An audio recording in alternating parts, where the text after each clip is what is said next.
What happens when the Space Age meets the Stone Age?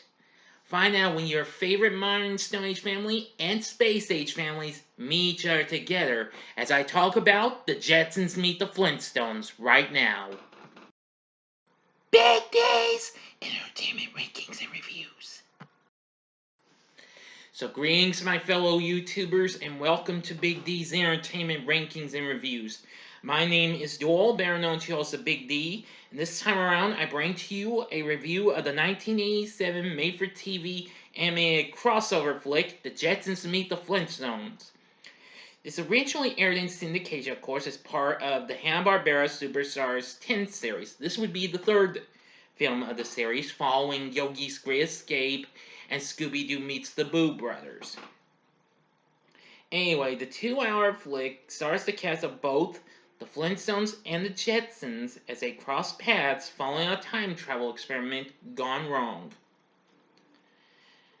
Now, of course, it features all the voiceovers we know of, well, even before they passed away, like George O'Hanlon as George Jetson and Mel Blanc as Barney Rubble and Mr. Spacely. Let's see, Dawes Butler's Elroy, and plus a lot of the others we all know. Oh yeah, I almost forgot Mel Blanc once again does the vocal effects of Dino. We have, let's see, Penny Singleton doing Jane Jetson, Henry Corrin as Fred Flintstone, Gene Vanderbilt as Wilma and Rosie the maid, Janet Waldo doing Judy Jetson. Oh yeah, Dawes Butler also voices Mr. Spacely's rival Cogswell and Henry Orbit, the Jetsons' maintenance man, and John Stevenson as Mr. Slate. Yeah, anyway, I'm gonna say this is pretty good actually. So, let's get into this here story. Well, this would kind of be like almost like a, I don't know, something close to what we've seen in other types of things, like say Doctor Who or Back to the Future, or heck, even the Fonz and the Happy Days gang. But anyway, we start out in the future where Elroy's busy working on a time machine, and soon his dad, George, comes to Mr. Spacely's office for a serious discussion. His rival Cogswell has been stealing Spacely's business ideas. So, and putting their jobs in jeopardy. And as you can imagine, Spacely wrongfully blames George, suspecting that he was spying for old Cogswell. Oh boy. Soon he finds out that Cogswell's robot computer, Sarah, has been seducing Rudy, the Spacely robot computer, to leak in the secrets. Well, George tries to report this and fails as Rudy sabotages his efforts. Now, meanwhile, in the Stone Age, Fred's about to get ready to do a little fun, but apparently he just decides to turn out a little bit of a meal of sweet and sour Brado ribs, but he decided to go for it. As Wilma and Betty decide to reveal to Fred that they want to have their vacation in, of course, the Stone Age version of Honolulu Rock. But as you can imagine, Fred ignores their advances. Later at work, he tells his buddy, Barney, that he plans to take the girls someplace better, and tells Barney that a poker tournament is being held at the Water Buffalo Lodge and wants to go. But as you can imagine, you got it, boss again. Mr. Slate shows up and tells them that due to their going on vacation, they must work the late shift because Slate's business rival, Turk Tarpit, has been outproducing them. And they disobey his Slate's orders and go to the tournament. And they're in for a rude awakening when they find out Slate's there too. They disguise themselves, but unfortunately, it backfires. Anyway, back in the future, Elroy has finished his time machine. The Jetsons decide to go in deeper into the future, into the 25th century.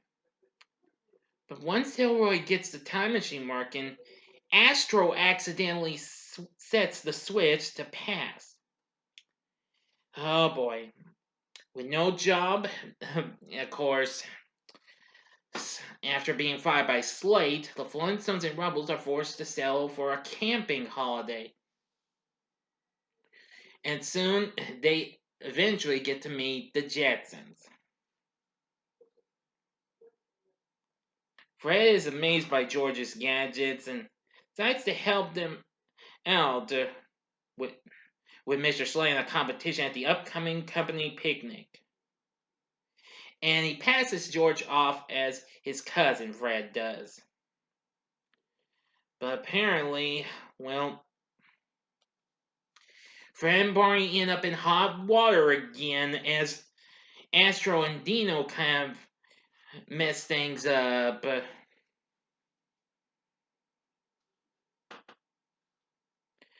What a shame. Well, apparently, back in the future, Mr. Spacely's, well, really continuing to vent over his failing business. The, the Jetsons maintenance man, Henry Orbit, and Rosie the robot maid assemble a time machine retriever to bring the Jetsons back. But when they turn on, well, you're right, the Flintstones eventually return. And soon Spacely sees them and introduces them to the press. So, back in the past, George asks Mr. Slade for a job, but he initially rejects. But when Tar Pit offers George work, Slate immediately makes George his partner, and soon he becomes famous. Well, and apparently, despite not getting to see her favorite rock star, Judy's now attached to this here rockin' and a rollin' dude. You know what I'm saying, folks? Yeah. Anywho, let's see. Where was I? Oh, yeah. Anyway, the Jetsons become big in the past. Meanwhile, Space Leaf makes Red the spokesman for his company, but Rudy leaks his info to Sarah when Space Leaf's introducing Fred to some important investors. And Cogswell decides to even the score, introducing Barney instead, leading to a rift between the two's friendship. Yep. Anyway, later on, Rosie requests Rudy to help Henry and her try to fix the time machine to find the Jetsons. But Sarah appears and demands Rudy get rid of Rosie before she departs.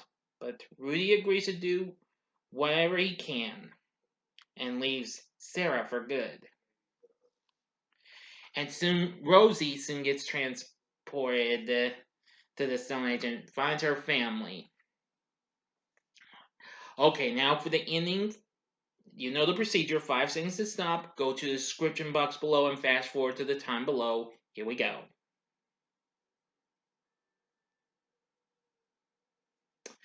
Okay, you've been warned. Now then, now able to return home, the Jetsons leave and eventually taking Fred's car with them after Judy says goodbye to, well, the singer she meets, Iggy. Mr. Spacely concocts a plan to use Fred's car as a model for futuristic replicas. But meanwhile, however, Cogswell sends his robotic dog Centro to steal this information since Sarah is no longer useful. Which he tells him that Rudy broke up with her and told her off. But soon the families manage to stop Centro, destroying the evidence, and Spacely's business of selling Stone Age style cars becomes successful. And he even agrees to sell one to Cogswell, but not without warning Cogswell that if he copies any part of it, Spacely will sue him and take over his business.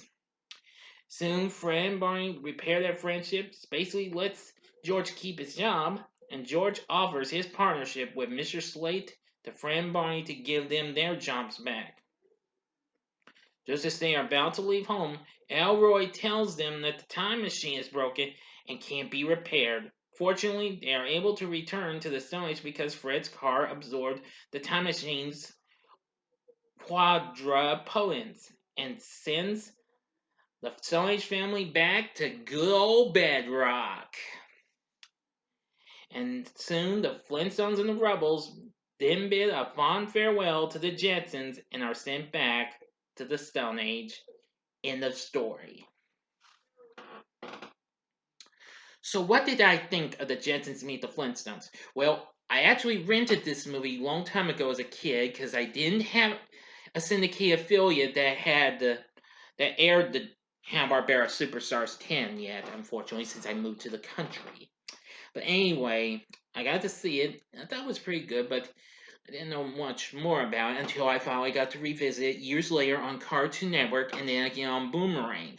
It's been a few years since I last saw it, but I've actually come to like it a little bit more, and it's become one of my favorites of the Hanna-Barbera Superstars 10.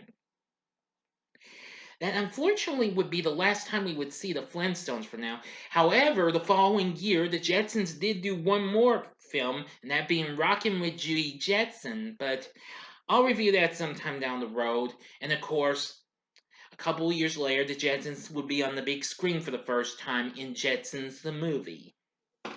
However, the Flintstones would have some more made for TV stuff, including a Flintstone Christmas Carol, as well as, well, two post TV movies, well, following the events of the original series and the Pebbles and Bam Bam show from 1971 in the form of I Yabba Dabba Doo and Holly Rockabye Baby. Anyway, now the film did get released on video cassette, and it got released on DVD for the first time from the Warner Archive in 2011. However, for years it's not been available in stores until this past August when it got released wide as part of the Flintstones 2 movies and 5 specials. Just more recently, it has been included on the Flintstones Complete Series Blu-ray set and also and I think it's just now been released, the Complete Series of the Jetsons, which is now available on DVD only, not on Blu-ray. Now, some of this would also be featured in games. There would be a similar premise game called Flintstones Jetsons Time War, which was only released in Europe. Released for the extremely underrated and probably heavily disc Philips CDI computer, well, video game system. Now, actually, we would get to Fred would meet George again in the future in the Flintstones Rescue of Dino and Hoppy game for the NES as well. Anyway, but like I said, I loved the Jetsons Meet the Flintstones. It's got just the same great characters we all know and love, plus a few new ones, not a whole lot, but it's really good. It has a bit of good music too. I kind of like them mixing a bit of Jetsons and Flintstones music at the end credits until we end, and we get, of course, the Hanna-Barbera swirling star. Anyway, everybody was just great. The voice acting was really good. No more explanations. So would I recommend this? I'd say yes, sure, go ahead. If you're a Jetsons or a Flintstones fan and you've never seen this I would highly recommend. Mhm. Okay, so now, what are your thoughts on the Jetsons Meet the Flintstones? Please tell me in the comment section below, and if you like this video, click the like button below, subscribe to my channel as well, and be a part of the Big D Nation. Join me next time when I bring to you a review of DreamWorks Animation's The Croods, in order to promote the release of The Croods A New Age, which is opening in theaters tomorrow. Thanks for watching. And if you like this video, you might want to check out these other fun-filled Hanna-Barbera vids.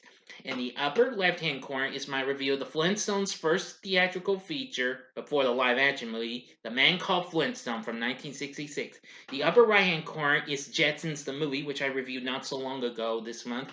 And if you want some more from the Hanna-Barbera Superstars 10, go to the bottom left-hand corner and see my review of Scooby-Doo and the Reluctant Werewolf, which is my favorite of all those films. And the bottom right-hand corner is the button you can click to subscribe. If you like rankings and reviews on movies, TV, music, video games, etc., then I'm your guy. And thanks for helping me reach getting over 250 subscribers. Thank you very much. So until next time, I'm the Big D saying, see ya.